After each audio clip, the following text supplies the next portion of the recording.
அன்புக்குரிய எல்லாம் வல்ல அல்லாஹ்வின் நல்லடியார்களே, அல்லாஹ்வுடைய மாபெரும் கிருபையினால் அவருடைய அருள் நிறைந்த இந்த ஜும்மாவுடைய தினத்தில் அவர் நம் மீது கடமையாக்கி இருக்கிற இந்த ஜும்மாவுடைய தொழுகையை நிறைவேற்றுவதற்காக நாம் எல்லாம் இங்கே ஒன்று கூடியிருக்கிறோம். எப்படி அல்லாஹ் ரப்புல் ஆலமீன் இந்த இடத்தில் நாம் அனைவரையும் ஒன்று கூட்டினானோ, அதே போல நாளை மறுமையிலே அல்லாஹ் தயாரித்திருக்கிற சொர்க்கத்திலே உயர்ந்த சொர்க்கமான ஜன்னத்துல் ஃபிர்தௌஸ் என்ற உயர்ந்த சொர்க்கத்தை தர வேண்டும் என்று பிரார்த்தனை செய்தவனாக எனது இந்த உரையை நான் ஆரம்பம் செய்கிறேன். அன்புள்ள சகோதர சகோதரிகளே, அல்லாஹ்வுடைய மிகப்பெரிய அருளால் இன்னும் ஒரு சில தினங்களில் புனிதமிக்க ரமலானுடைய மாதத்தை நாம் அடைய இருக்கிறோம். இந்த ரமலானுடைய மாதத்தை அடைய இருக்கிற நாம் அல்லாஹ் அதற்கான வாய்ப்பை நமக்கு கொடுத்ததற்கு அல்லாஹ்வுக்கு மிகப்பெரிய நன்றி செலுத்த கடமைப்பட்டிருக்கிறோம். ஏன் நன்றி செலுத்த கடமைப்பட்டிருக்கிறோம் என்றால், கடந்த ரமலானிலே இருந்த எத்தனையோ ஆயிரக்கணக்கான மக்கள், நம்மோடு இருந்தவர்கள், நம்முடைய குடும்பத்திலே இருந்தவர்கள், நம்மை அண்டை வீட்டுக்காரராக இருந்தவர், நம்முடைய தெருக்காரராக இருந்தவர் என்று எத்தனையோ ஆயிரக்கணக்கான மக்கள் இந்த ரமலானை அடைய முடியாமல் மரணித்திருக்கிறார்கள். அதையெல்லாம் தாண்டி அல்லாஹ் இந்த ரமலானை அடைவதற்கான ஒரு வாய்ப்பையும் சூழலையும் ஆரோக்கியத்தையும் அல்லாஹ் ஏற்படுத்தி தந்திருக்கிறான் என்றால் நிச்சயமாக அல்லாஹ்வுக்கு நன்றி செலுத்த கடமைப்பட்டிருக்கிறோம். இன்னும் சொல்ல போனால், அல்லாஹ்வுடைய தூதர் நபிகள் நாயகம் ஸல்லல்லாஹு அலைஹி வஸல்லம் அவர்கள் எந்த அளவுக்கு இந்த ரமலானை பற்றி சொன்னோடும் நன்மைகளை எதிர்பார்த்தும் அந்த ரமலானுடைய இரவுகளிலே நின்று வணங்குவாரோ அவர் முன் சென்ற எல்லா பாவங்களையும் அல்லாஹ் மன்னிக்கிறான் என்று நபிகள் நாயகம் ஸல்லல்லாஹு அலைஹி வஸல்லம் அவர்கள் சொன்னார்கள்.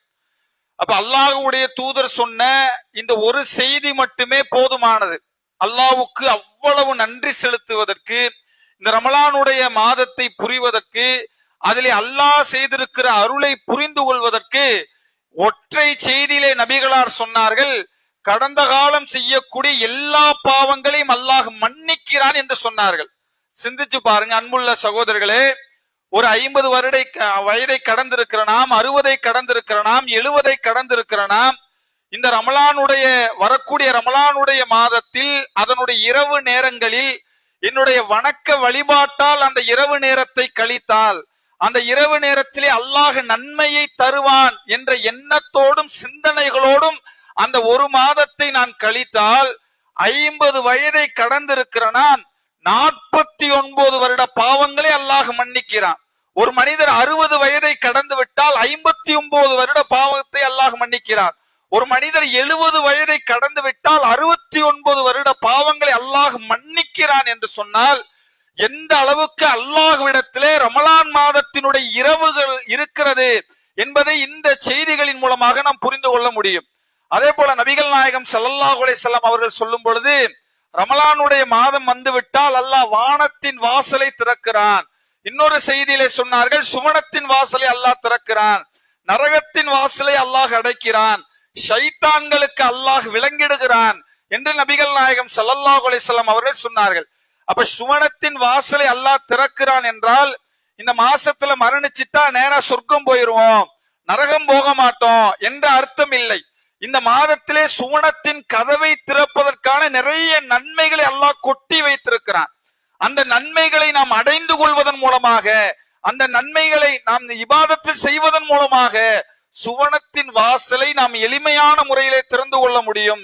நம்முடைய நரகத்தின் வாசலை நாம் அடைத்துக் கொள்ள முடியும், ஷைத்தான்களுக்கு நாம் விளங்கிட முடியும் என்று சொல்லி நபிகள் நாயகம் ஸல்லல்லாஹு அலைஹி வஸல்லம் அவர்கள் ரமலான் மாதம் வந்துவிட்டால் அல்லாஹ் இப்படியான ஒரு ஏற்பாடை செய்கிறான் என்று சொன்னார்கள். அதே போல சொன்னார்கள், ரமலான் மாதத்தினுடைய ஒவ்வொரு இரவுகளிலும் அல்லாஹ் ஒரு மலக்கை இந்த உலகத்துக்கு அனுப்புகிறானாம். அல்லாஹ்வுடைய தூதர் சொன்னாங்க, அந்த மலக்கு அல்லாஹ்விடத்திலே கையேந்தி கேட்கிறார், மக்களுக்கு எச்சரிக்கை செய்கிறார், நன்மைகளை செய்யக்கூடியவர்களே உங்களுடைய நன்மைகளை நீங்கள் விரைவாக செய்து கொள்ளுங்கள், தீமைகளை செய்யக்கூடியவர்களே உங்கள் தீமைகளை குறைத்துக் கொள்ளுங்கள் என்று சொல்லி ரமலானுடைய ஒவ்வொரு இரவுகளிலும் அல்லாஹ் மலக்கை அனுப்புவதாக நபிகளார் சொன்னார்கள். அப்ப சிந்திச்சு பாருங்க, இந்த மாதத்தை அடைவதற்கான ஒரு வாய்ப்பு, இந்த மாதத்திலே அல்லாஹ் நின்று தொழுவதற்கான ஒரு வாய்ப்பு, இந்த மாதத்திலே தர்மம் செய்வதற்கான ஒரு வாய்ப்பு அல்லாஹ் கொடுத்திருக்கிறான் என்று சொன்னால் எந்த அளவுக்கு அல்லாஹ்வுக்கு நன்றி செலுத்த கடமைப்பட்டிருக்கிறோம் என்று இந்த செய்திகளின் மூலமாக நாம் உணர்ந்து கொள்ள முடியும். அதே நேரத்திலே இந்த ரமலான் மாதத்திலே நாம் வைக்கக்கூடிய நோன்பு, அதற்கும் நபிகள் நாயகம் ஸல்லல்லாஹு அலைஹி வஸல்லம் அவர்கள் ஏராளமான நன்மைகளை சொன்னார்கள். எந்த அளவுக்கு சொன்னார்கள் என்று கேட்டால், ஒரு மனிதர் நபிகள் நாயகம் ஸல்லல்லாஹு அலைஹி வஸல்லம் அவரிடத்தில் வந்து, அல்லாஹ்வுடைய தூதரே, நான் சுவனம் செல்ல வேண்டும், அப்படியான ஒரு அமலை எனக்கு சொல்லுங்கள் என்று கேட்ட பொழுது அல்லாஹ்வுடைய தூதர் சொன்னார்கள், அல்லாஹ்வுக்கு எந்த ஒன்றையும் நீ இணை வைத்து விடாதே, தொழுகையை நிலைநாட்டு, ரமலான் மாதத்திலே நோன்பு பிடி என்று நபிகள் நாயகம் ஸல்லல்லாஹு அலைஹி வஸல்லம் அவர்கள் சுவனத்துக்குரிய அமலை பற்றி அல்லாஹ்வுடைய தூதர் சொல்லும் பொழுது, உனக்கு கடமையாக்கப்பட்ட அந்த ரமலான் மாதத்திலே நீ நோன்பு வைத்தால் நீ சுவனத்திலே நுழைந்து விடலாம் என்று நபிகள் நாயகம் ஸல்லல்லாஹு அலைஹி வஸல்லம் அவர்கள் சொன்னார்கள் என்பதை பார்க்கிறோம். அதே போல அல்லாஹ்வுடைய தூதர் சொன்னாங்க, அல்லாஹ் சொர்க்கத்துக்கு 8 வாசலை வைத்திருக்கிறான். அந்த 8 வாசலிலே ஒரு வாசலினுடைய பெயர் ரய்யான். அந்த வாசலை பத்தி அல்லாஹ்வுடைய தூதர் சொல்லும் பொழுது, நோன்பாளிகளை தவிர வேறு யாரும் அந்த வாசல் வழியாக நுழைய மாட்டார்கள் என்று நபிகள் நாயகம் ஸல்லல்லாஹு அலைஹி வஸல்லம் அவர்கள் சொன்னார்கள். அப்ப சிந்திச்சு பாருங்க, நாம் ரமலான் மாதத்திலே வைக்கிற நோன்புக்கு சுவனத்தை அல்லாஹ் பரிசாக தருகிறான். சுவனம் மட்டுமல்ல, நாம் பிடிக்கின்ற இந்த நோன்புக்காக சொர்க்கத்திலே அல்லாஹ் நம்மளை கண்ணியப்படுத்துகிறான். அதற்கென்று ஒரு வாசலை ஏற்படுத்துகிறான். அந்த வாசல் வழியாக யாரெல்லாம் நோன்பாளிகளாக இருந்தார்களோ அவர்களை மற்றும் ரய்யான் என்ற வாசல் வழியாக அல்லாஹ் அழைக்கிறான். அப்ப சுவனம் ஒரு பரிசு. சுவனத்திலே விசேஷமான சில வாசல் வழியாக நுழைவிக்கப்படுவார்கள் என்று சொன்னால் எந்த அளவுக்கு அல்லாஹ் நாம் பிடிக்கிற இந்த நோன்புக்கான கூலியை அல்லாஹ் தருகிறான் என்று பாருங்கள். அதே போல நபிகள் நாயகம் ஸல்லல்லாஹு அலைஹி வஸல்லம் அவர்கள் சொன்னார்கள், அல்லாஹ் ஒவ்வொரு அமலுக்கென்றும் ஒவ்வொரு கூலிகளை அல்லாஹ் நிர்ணயித்திருக்கிறான். தொழுதா இவ்வளவு கூலி, தர்மம் கொடுத்தால் இவ்வளவு, மற்ற அமல்கள் செய்தால் இவ்வளவு என்று சொன்ன அல்லாஹ் சொல்லுகிறானாம், என்னுடைய அடியான் நோன்பு எனக்குரியது, அதற்குரிய கூலியை நானே தருவதாக அல்லாஹ் சொல்லுகிறான் என்று நபிகள் நாயகம் ஸல்லல்லாஹு அலைஹி வஸல்லம் அவர்கள் சொல்லுகிறார்கள். அப்ப சிந்திச்சு பாருங்க அன்புள்ள சகோதரர்களே, இன்றைக்கு நாம் பிடிக்கிற இந்த நோன்பு இருக்கிறது, இந்த மகத்துவமான நோன்பு என்பது, அந்த நோன்புக்கான கூலி என்பது அல்லாஹ்விடத்திலே 1 மடங்கு அல்ல, 10 மடங்கு அல்ல, 100 மடங்கு அல்ல, 1000 மடங்கு அல்ல, 1,00,000 மடங்கு அல்ல. அல்லாஹ்வுடைய தூதர் சொன்னார்கள், அல்லாஹ் தான் அதற்கு கூலி கொடுக்க போதுமானவன் என்று சொன்னார்கள். எத்தனை 1000, எத்தனை 1,00,000, எத்தனை கோடி கணக்கான அமல்களை பெற்று தரும் என்று அல்லாஹ்வுடைய தூதர் சொல்லவில்லை. அவ்வளவு நன்மைகள் நீங்கள் பிடிக்கிற இந்த நோன்புக்கு இருக்கிறது என்று நபிகள் நாயகம் ஸல்லல்லாஹு அலைஹி வஸல்லம் அவர்கள் சொன்னார்கள். அதே போல ஒரு நோன்பாளிக்கு 2 மகிழ்ச்சிகள் இருக்கிறது என்று சொன்னார்கள். ஒருவர் நோன்பு திறக்கிற நேரத்தில் இருக்கிற மகிழ்ச்சி, இன்னொரு மகிழ்ச்சி. எந்த மகிழ்ச்சி தெரியுமா? நாளை அந்த நோன்பின் மூலமாக அல்லாஹ்வை சந்திப்பாரே, அவருக்கு கிடைக்கிற மிகப்பெரிய மகிழ்ச்சிகளில் இன்னொரு மகிழ்ச்சி என்று சொன்னார்கள். ஒரு மனிதர் இந்த உலகத்திலே நோன்பு வைத்தால் அல்லாஹ்வை பார்க்கிற பாக்கியம், அல்லாஹ்வை சந்திக்கிற பாக்கியம், அந்த நோன்புக்கான கூலி அல்லாஹ்வை நீங்கள் அல்லாஹ்வை சந்திக்கும் போது உங்களுக்கு வருமே, அப்படிப்பட்ட ஒரு மகிழ்ச்சியாக இருக்கும் என்று சொன்னார்கள். எனவே அன்புள்ள சகோதரர்களே, ரமலான் மாதம் மட்டுமல்ல, அந்த ரமலான் மாதத்திலே நாம் பிடிக்கிற நோன்புக்கும் இவ்வளவு கூலிகளை அல்லாஹ்வுடைய தூதர் சொன்னார்கள் என்று சொன்னால் நம்முடைய உள்ளத்திலே அந்த ரமலான் மாதத்தை பற்றியும் அந்த ரமலான் மாதத்திலே பிடிக்கிற நோன்பை பற்றியும் எப்படிப்பட்ட உறுதியான எண்ணமும் சிந்தனையும் இருக்க வேண்டும் என்பதை நாம் புரிந்து கொள்ள வேண்டும். அதே நேரத்திலே நாம் பிடிக்கிற அந்த நோன்புக்கான நோக்கத்தை அல்லாஹ் குர்ஆனிலே சொல்லுகிறான். அன்புள்ள சகோதரர்களே, நோன்பு என்பது சடங்கு அல்ல. காலையிலே சகர் உணவு சாப்பிட்டு மாலையானால் இஃப்தாருடைய நேரத்திலே நோன்பு திறந்து ஏதோ ஒரு 12 மணி நேரம் 13 மணி நேரம் உண்ணாமல் குடிக்காமல் இருந்து விட்டால் நோன்பை முழுமையாக நிறைவேற்றி நோன்புக்கான நன்மைகளை பெற்று அந்த மாதத்துக்கான சிறப்புகளை பெற்று அப்படி அல்லாஹ் ஒருபொழுதும் அப்படியான நோன்புக்கு அல்லாஹ் கூலி தர மாட்டான். அல்லாஹ் எந்த நோக்கத்திலே அந்த நோன்பை சொன்னானோ அப்படி ஒரு மனிதர் அந்த நோன்பை நிறைவேற்றும் பொழுதுதான் அந்த நோன்பிற்கான முழு கூலி அல்லாஹ் தருவதாக சொல்லுகிறான். நோன்பிற்கான நோக்கத்தை அல்லாஹ் திருமறை குர்ஆனிலே சொல்லும் பொழுது குத்திப அலைக்கும் சியாமு கமா குத்திப அலல்லதீன மின் கபலிக்கும் லஅல்லக்கும் தத்தகூன். அல்லாஹ் சொல்லி காட்டுகிறான், உங்களுக்கு முன்னால் இருந்த சமுதாயத்திற்கு நோன்பு எப்படி கடமையாக்கப்பட்டதோ அதுபோல உங்கள் மீதும் அல்லாஹ் நோன்பை கடமையாக்கி இருக்கிறான். காரணம் என்ன தெரியுமா? அதற்கான காரணத்தை அல்லாஹ் சொல்லி காட்டுகிறான். நீங்கள் இறையச்சமுடையவர்களாக மாற வேண்டும் என்பதற்காக அல்லாஹ் உங்கள் மீது நோன்பை கடமையாக்கினான். நோன்பு கடமை என்பது வெறுமனே ஒரு சடங்கான ஒரு அமல் அல்ல. வெறுமனே பசியை உணர்வதற்காக சொன்னார்களே அப்படியான நோக்கத்திலே கொண்டு வரப்பட்ட அமல் அல்ல. நோன்பு என்ற அமல் நம்மிடத்தில் எதிர்பார்ப்பது என்ன தெரியுமா? இறையச்சம் உடையவராக மாற வேண்டும், அல்லாஹ்வுக்கு பயந்தவராக மாற வேண்டும் என்ற ஒரே காரணத்துக்காக நான் உங்கள் முன்னால் இருந்த சமுதாயத்தின் மீது விதியாக்கப்பட்டதை போன்று உங்களுக்கும் இந்த நோன்பை விதியாக்கி இருக்கிறேன் என்று அல்லாஹ் சொல்லுகிறான். அன்புள்ள சகோதரர்களே, அப்ப நோன்பினுடைய நோக்கமே இறையச்சம் தான் என்று அல்லாஹ் சொல்லிவிட்டான். அதனால்தான் அல்லாஹ்வுடைய தூதர் சொல்லும் பொழுது, யார் நோன்பு வைத்துக் கொண்டு பொய்யான பேச்சுக்களில் இருந்தும் வீணான செயல்பாடுகளில் இருந்தும் அவர் விடுபடவில்லையோ, அவர் பசித்திருப்பதாலோ அவர் தாகித்திருப்பதாலோ அல்லாஹ்வுக்கு எந்த தேவைகளும் இல்லை. மற்ற மதங்களிலே இறைவனை பற்றி அறிமுகப்படுத்துவாங்கல்ல, விரதம் இருந்தால் பல மணி நேரம் நடந்து வர வேண்டும், தன்னைத்தானே அடித்துக் கொள்ள வேண்டும், மனிதனை மனிதன் கஷ்டப்படுத்தி இறைவனுடைய அன்பை பெற்றுக் கொள்ள முடியும் என்று மற்ற மதங்களிலே இருக்கிற கொள்கையை போன்று இஸ்லாம் சொல்லவில்லை. இஸ்லாம் சொல்லக்கூடிய காரணம் அல்லாஹ்வுடைய அச்சம் உனக்கு வர வேண்டும் என்ற ஒரே காரணம். அதனால்தான் அல்லாஹ் உணவை எதிர்பார்க்கல, சாப்பாட்டை எதிர்பார்க்கல. அந்த உணவையும் சாப்பாட்டையும் தடுத்து எனக்கு பயப்படுகிறாயா என்ற நோக்கத்திலே அல்லாஹ் இந்த நோன்பை கடமையாக்குகிறான். சிந்திச்சு பாருங்க அன்புள்ள சகோதரர்களே, அந்த நோன்பிலே நாம் கடைபிடிக்கிற இறையச்சம் எப்படி இருக்க வேண்டும்? உலகத்தில் வாழ்கிற எந்த ஒரு முஸ்லிமுக்காவது, அன்புள்ள சகோதரர்களே, நோன்பு வைத்திருக்கிறோம், வீட்டிலே தனியாக இருக்கிறோம், மனைவி இல்லை, கணவன் இல்லை, உறவினர்கள் இல்லை, வீட்டிலே யாரும் இல்லை, கண்ணுக்கு முன்னால் உணவு இருக்கிறது, தண்ணீர் இருக்கிறது. நாம் யாருக்காவது, எப்படிப்பட்ட முஸ்லிமுக்காவது இதை எடுத்து குடிக்க வேண்டும், இதை சாப்பிட வேண்டும் என்ற எண்ணம் எந்த முஸ்லிமுக்கும் வருவதில்லை. காரணம் ஏன் வருவதில்லை என்று தெரியுமா? அந்த நோக்கத்தை சில நேரங்களிலே நாம் உணராமல் கூட இருக்கலாம், அதை தடை செய்திருக்கிறான் என்பது கூட இருக்கலாம். ஆனால் அடி மனதிலே, ஆள் மனதிலே அல்லாஹ் இயற்கையாகவே அந்த எண்ணத்தை போட்டு விடுகிறான். நான் குடித்தால், நான் பருகினால் அல்லாஹ் அதை கண்காணிக்கிறான், அல்லாஹ் அதை பார்க்கிறான் என்று நம்மையும் அறியாமல் ஒரு எண்ணமும் சிந்தனையும் அல்லாஹ் தருகிறானே, அந்த எண்ணத்தையும் சிந்தனையும் விதைப்பதற்குத்தான் அந்த நோன்பு. ஏதோ ஒரு சடங்கான அமல் அல்ல அந்த நோன்பு.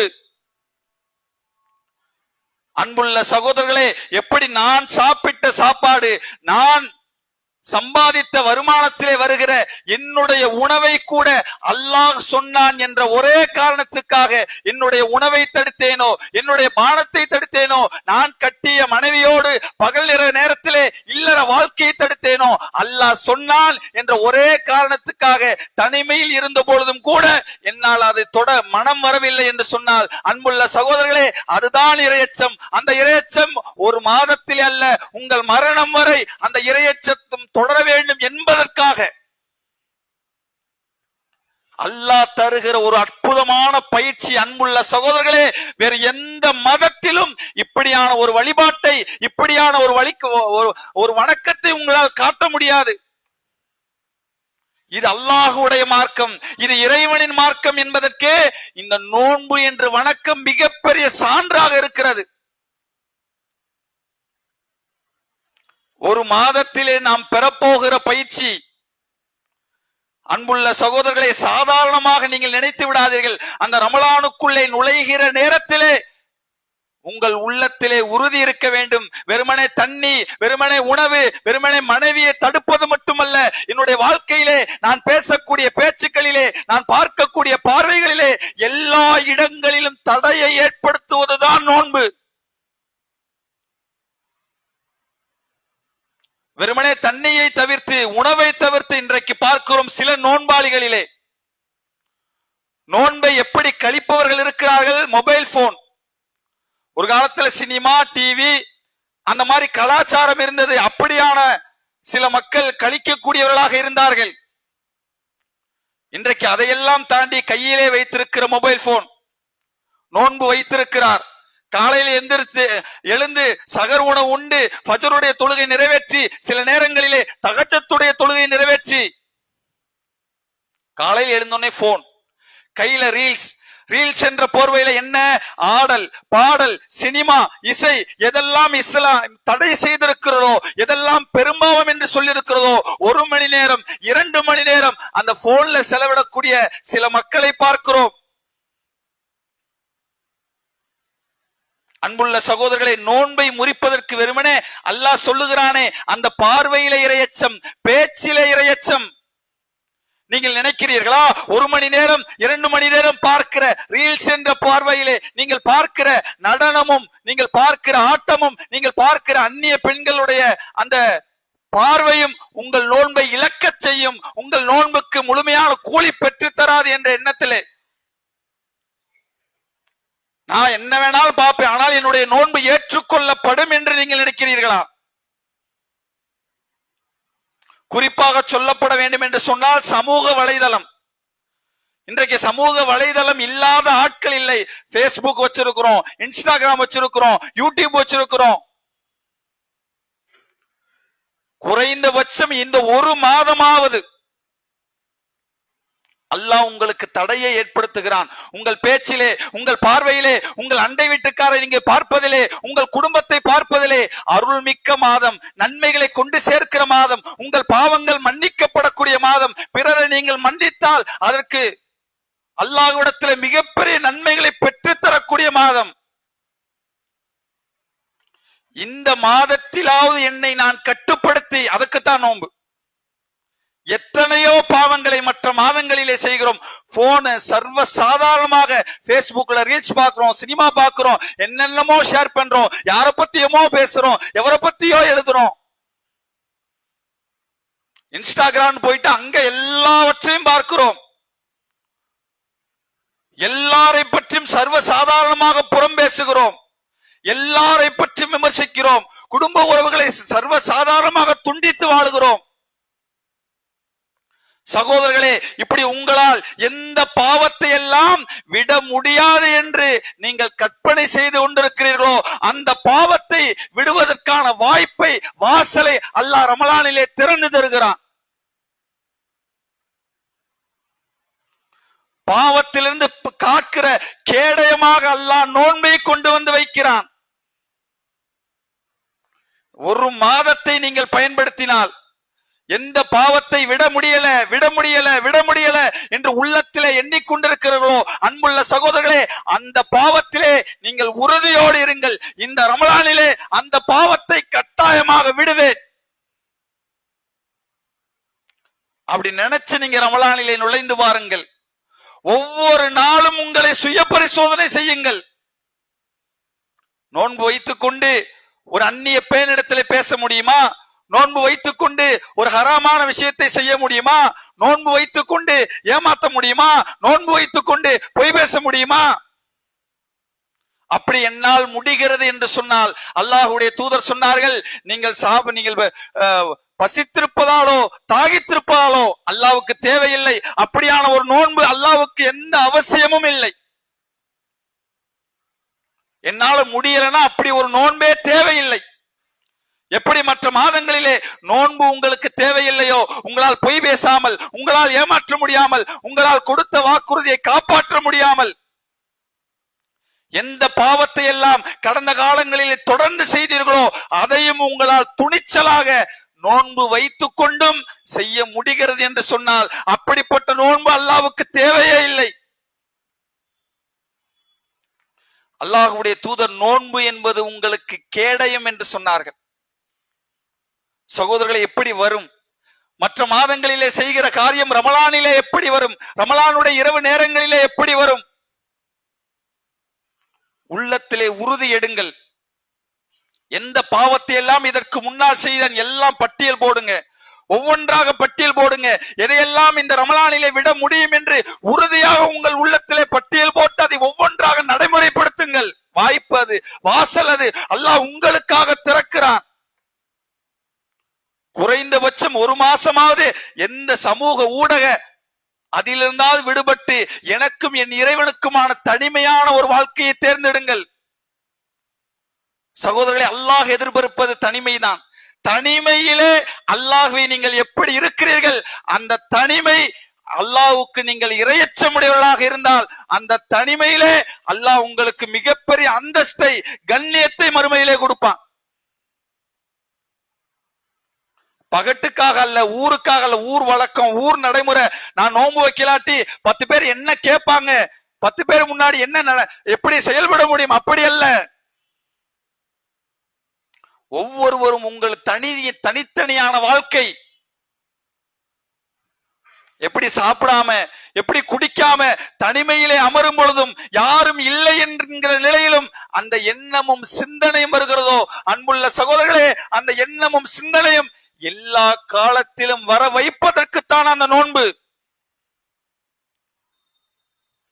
நம்முடைய பேச்சுக்கள், அன்புள்ள சகோதரர்களே, ரமலான் மாசம் குறிப்பாக சொல்ல வேண்டும் என்று சொன்னால் இரவு நேரத்திலே கலந்து கொள்ளக்கூடிய சில சகோதரர்களை 1 மணி நேரம் தொழுதிருப்பார்கள். இஷாவுக்கு வந்திருப்பாரு, இரவு தொழுகை எல்லாம் முடிச்சிட்டு, வித்திரெல்லாம் முடிச்சிட்டு 1 மணி நேர தொழுகை நமக்கு எப்படி தெரிகிற மிகப்பெரிய தியாகம் மாதிரி. ஏதோ இரவு முழுக்க 3 மணி நேரம் 4 மணி நேரம் அந்த 1 மணி நேர தொழுகையை தொழுது விட்டு அந்த பள்ளிவாசலிலே வெளியே நின்று ஒரு சில சகோதரர்கள் பேசுவார்கள் 11 மணிக்கு தொழுகை முடிந்தது என்று சொன்னால் மணி 12, மணி 1, மணி 2, 3 மணி நேரம் ஊரில் இருக்கக்கூடிய எல்லா பலா முசீபத்துகளையும் பேசுவார்கள். அன்புள்ள சகோதரர்களே, உங்கள் பேச்சுக்கள் அல்லாஹ் கண்காணிக்கிறான். குறிப்பாக சொல்ல வேண்டும் என்று சொன்னால் நண்பர்கள். அன்புள்ள சகோதரர்களே, ரமலான் மாதத்திலே கவனமாக இருக்க வேண்டியவர்கள் நம்முடைய நட்புகள். உங்களால் உங்கள் நண்பரிடத்திலே இறையச்சத்தை புறம் பேச முடியல. அவரை பார்த்தாலே பேசணும் தோணுது, அவரை பார்த்தாலே அவரோட வெளியே போகணும் தோணுது, அவரை பார்த்தாலே சாப்பிடணும் தோணுது. ஒருவேளை அவர் நல்ல நண்பராக கூட இருக்கலாம். அன்புள்ள சகோதரர்களே, உங்களால் முடிந்தால் இந்த 1 மாதமாவது அல்லாஹ்வுக்காக அவரை தவிர்த்து வாழுங்கள், தனிமையாக வாழுங்கள். நாளை மறுமையிலே யாரும் நம்மோடு வரமாட்டார்கள். நீங்கள் செய்கிற ஒரு சின்ன சின்ன அமல்களும் நாளை மறுமையிலே உங்கள் அந்தஸ்தை மிகப்பெரிய அந்தஸ்தாக உயர்த்தும். சில நண்பர்கள் சேர்ந்து விட்டால் குறிப்பாக என்ன யாரை பற்றி ரமலான் அங்க அப்படி நடக்குது, இங்க எப்படி நடக்குது, அந்த பள்ளியாசல் அப்படி, இந்த பள்ளியாசல் அப்படி, அந்த இயக்கம் அப்படி, இந்த இயக்கம் இப்படி. பேச்சுக்களில் பேஸ்புக்ல எடுத்து பார்த்தா 4 பக்கத்துக்கு 5 பக்கத்துக்கு ஒருவரை பற்றி எழுவது, அவரை பற்றி எழுவது. குறைந்தபட்சம் 1 மாசம் சமூக ஊடகம் தொடர்பான எத்தனை லட்சம், எத்தனை கோடிக்கணக்கான மக்கள் உங்கள் பேச்சுக்களையும் எழுத்துக்களையும் பார்க்கிறார்கள். சக சகோதரனை, சக முஸ்லிமை ஒரு ரமலான் மாதத்திலே நோன்பு வைத்துக் கொண்டு உங்களால் எப்படி அதை எழுத முடிகிறது? அல்லாஹ்வுடைய தூதர் சொன்னார்கள், நோன்பு வைத்த நிலையிலே உங்களோடு ஒருவர் சண்டைக்கு வருகிறார், வந்தால் நீங்கள் சொல்லுங்கள், நான் நோன்பாளி என்று சொல்லுங்கள். நீங்க நல்லவர், நீங்க எந்த தவறு செய்யல, ஆனாலும் உங்களிடத்துல சண்டைக்கு வந்தால் கூட நான் நோன்பாளி என்று அந்த சண்டையை தவிருங்கள் என்று அல்லாஹ்வுடைய தூதர் சொன்னார்களே. சகோதரர்களே, அடுத்த வருடம் இந்த வாய்ப்பு கிடைக்குமா தெரியல. இந்த 1 மாதத்திலே நாம் பயன்படுத்துகிற வாய்ப்பு, இந்த 1 மாதத்திலே நாம் செய்கிற அமல், இந்த 1 மாதத்திலே நாம் தொழுகிற தொழுகை, இந்த 1 மாதத்திலே கொடுக்கிற தர்மம், அல்லாஹ்விடத்திலே மகத்தானது, அளப்பெரியது. அதற்கு எவ்வளவு கோடிக்கணக்கான நன்றிகள் செலுத்தினாலும் அல்லாஹ்வுக்கு அது ஈடாகாது. எத்தனை உரைகள், எத்தனை செய்திகளை நாம் சொல்லிவிட்டாலும் கூட அதனுடைய முழுமையான நன்மைகளை சொல்லி முடிக்க முடியாது. ஒவ்வொரு நாளும் ஒவ்வொரு மணி நேரமும் ரமலானை பற்றி பேசினாலும் அதன் முழுமையான அழகை, அதன் முழுமையான நன்மைகளை முடித்துவிட முடியாது. அப்படிப்பட்ட அருள்மழை பொழிய போகிற புனிதமிக்க ரமலான் மாதத்திலே நுழைய இருக்கிறோம். உள்ளத்தை உறுதிப்படுத்துங்க, உள்ளத்தை ஸ்ட்ராங் பண்ணுங்க. வரக்கூடிய மாதத்துல இரவு நேரங்கள் எந்த ஒன்றுக்காகவும் அந்த இரவு நேரத்தை நீங்கள் விட்டு விடாதீர்கள். நீங்கள் செய்கிற எல்லா பாவங்களையும் மன்னிக்க கூடியதாக அல்லாஹ் ஆக்கி இருக்கிறான். அதனால்தான் நபிகள் நாயகம் ஸல்லல்லாஹு அலைஹி வஸல்லம் அவர்கள் சொன்னார்கள், ஒரு தடவை ஜும்மா உரை நிகழ்த்துவதற்காக அல்லாஹ்வுடைய தூதர் மிம்பரிலே ஏறுகிறார்கள். முதல் படியிலே ஆமீன் என்று சொன்னார்கள், இரண்டாவது படியிலும் ஆமீன் என்று சொன்னார்கள், மூன்றாவது படியிலும் ஆமீன் என்று சொன்னார்கள். ஜும்மா உரை முடிந்தது. சகாபாக்கள் கேட்டார்கள், அல்லாஹ்வுடைய தூதரே, எந்த ஜும்மாவிலும் சொல்லாத ஆமீன் ஆமீன் என்று சொன்னீர்களே, என்ன காரணம்? அல்லாஹ்வுடைய தூதர் காரணத்தை சொன்னார்கள். வேறொன்றுமில்லை, ஜிப்ரீல் மலக்குமார்களின் தலைவர் ஜிப்ரீல் என்னிடத்திலே வந்தார், அல்லாஹ்விடத்திலே கையேந்தினார். முதலாவது கேட்டார், யாருக்கு வயது முதிர்ந்த பெற்றோர்கள் இருந்தும் அதன் மூலமாக ஒரு மனிதன் சுவனம் செல்லவில்லையோ அவன் நாசமடையட்டும், அவனுடைய மூக்கு மண்ணை கவட்டும் என்று கேட்டார். நான் ஆமீன், அப்படியே ஆகட்டும் என்று சொன்னேன். இரண்டாவதாக கேட்டார், என்னுடைய பெயர் சொல்லப்படும் பொழுது, நபிகள் நாயகம் ஸல்லல்லாஹு அலைஹி வஸல்லம் உடைய பெயர் சொல்லப்படும் பொழுது யார் என் மீது ஸலவாத்து சொல்லவில்லையோ அவனுடைய மூக்கு மண்ணை கவட்டும், அவன் நாசமடையட்டும் என்று கேட்டார். நான் ஆமீன், அப்படியே ஆகட்டும் என்று கேட்டேன்.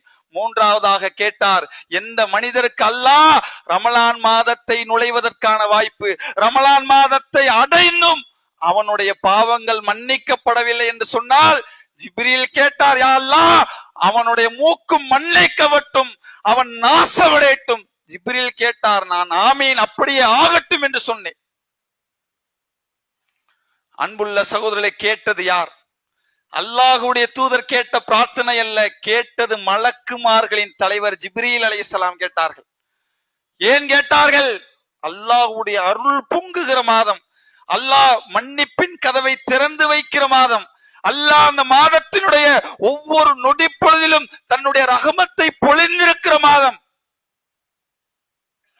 அந்த மாதத்தை பற்றி ஒரு மனிதனுக்கு கவலை இல்லை. அந்த மாதத்தை பற்றி அவன் எப்படி மற்ற மாதங்களிலே கழித்தானோ அதே பேச்சுக்கள், அதே வார்த்தைகள், அதே எழுத்துக்கள், அதே பாவங்கள்,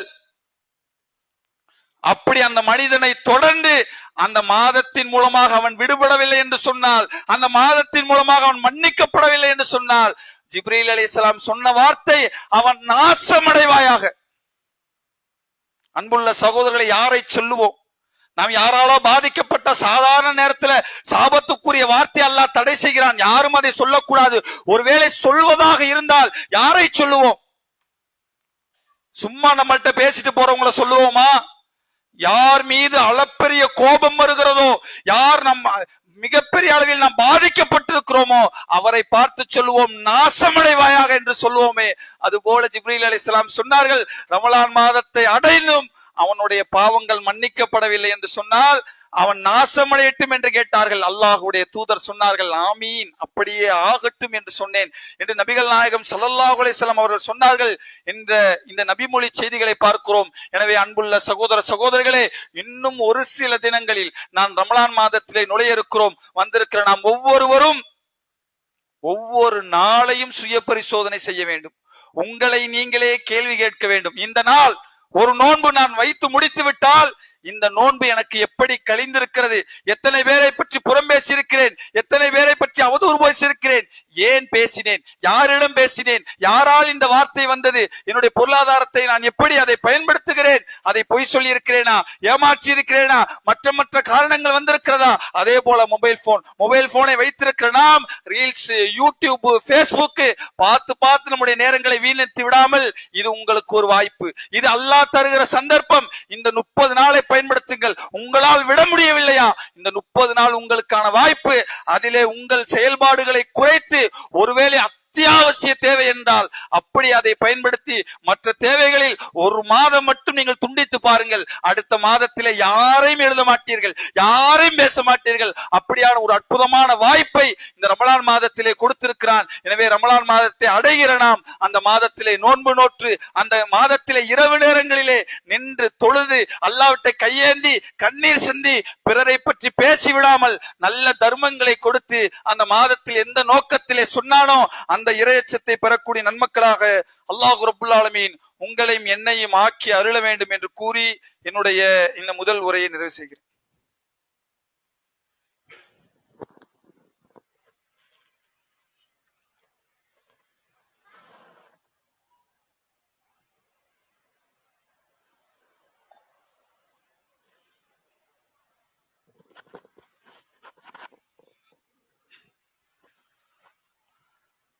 அன்புள்ள சகோதர சகோதரிகளே, ரமலான் மாதத்தை பொறுத்தவரை நபிகள் நாயகம் ஸல்லல்லாஹு அலைஹி வஸல்லம் அவர்களை பற்றி சொல்லும் பொழுது, ரமலான் மாதம் வந்துவிட்டால் அல்லாஹ்வுடைய தூதர் காற்றை விட வேகமாக தர்மம் செய்வார்கள் என்று சொன்னார்கள். அந்த அளவுக்கு அல்லாஹ்வுடைய தூதர் ரமலான் மாதத்திலே அவ்வளவு தர்மங்களை செய்திருக்கிறார்கள் என்றால், காரணம் மற்ற மாதங்களிலே செய்கிற அமலை விட ரமலான் மாதத்திலே நீங்கள் கொடுக்கிற சின்ன சின்ன தர்மங்கள் கூட அல்லாஹ்விடத்திலே மிகப்பெரிய நன்மைகளை, அந்தஸ்துகளை பெற்று தருவதற்காகத்தான் அல்லாஹ்வுடைய தூதர் ரமலான் வந்துருச்சுன்னா அதிகமாக தர்மம் செய்வார்கள் என்று நபிமொழிகளிலே பார்க்கிறோம். அந்த அடிப்படையிலே நம்முடைய பள்ளி நிர்வாகத்தின் சார்பாக ஒவ்வொரு ஆண்டும் நோன்பு கஞ்சிக்கான ஏற்பாடுகளை செய்து இந்த மஹல்லாவிலே இருக்கிற அந்த மக்களுக்கு நாம் கொடுத்து வருகிறோம். சென்ற முறை அதற்கான வாய்ப்பு கிடைத்த பொழுது நிறைய மக்களால் நம்மளால் அதை கொடுக்க முடியவில்லை. அதற்காக சில நிதி திரட்டி கூடுதலாக நோன்பு கஞ்சி காய்ச்சுவதற்காக ஏற்பாடுகளையும் செய்திருக்கிறோம். இந்த வருடத்தின் நோன்பு கஞ்சிக்காக 6500 ரூபாய் நம்முடைய பள்ளி சார்பாக நிர்ணயம் செய்திருக்கிறோம்.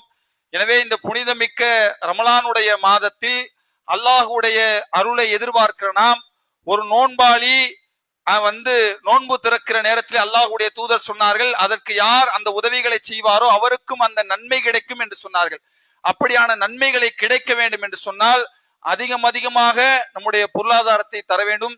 எனவே வந்திருக்கக்கூடிய சகோதரர்கள் உங்கள் பங்கிலே என்னால ஒரு பாதி கஞ்சிக்கு முடியும்னா ஒரு 3000 எழுதுங்க, ஒரு 2000 எழுதுங்க, ஒரு 1000 எழுதுங்க. அதே போல உங்களுக்கு தெரிந்த சகோதரிடத்திலும் வாங்கி தந்து முழுமையாக இந்த மஹல்லாவில் இருக்கக்கூடிய எல்லா மக்களுக்கும் இந்த விநியோகம் செய்யக்கூடிய நன்மக்களாக அல்லாஹ் ரப்புல் ஆலமீன் உங்களையும் என்னையும் ஆக்கி அருள வேண்டும் என்று கூறி என்னுடைய இந்த உரையை நிறைவு செய்கிறேன்.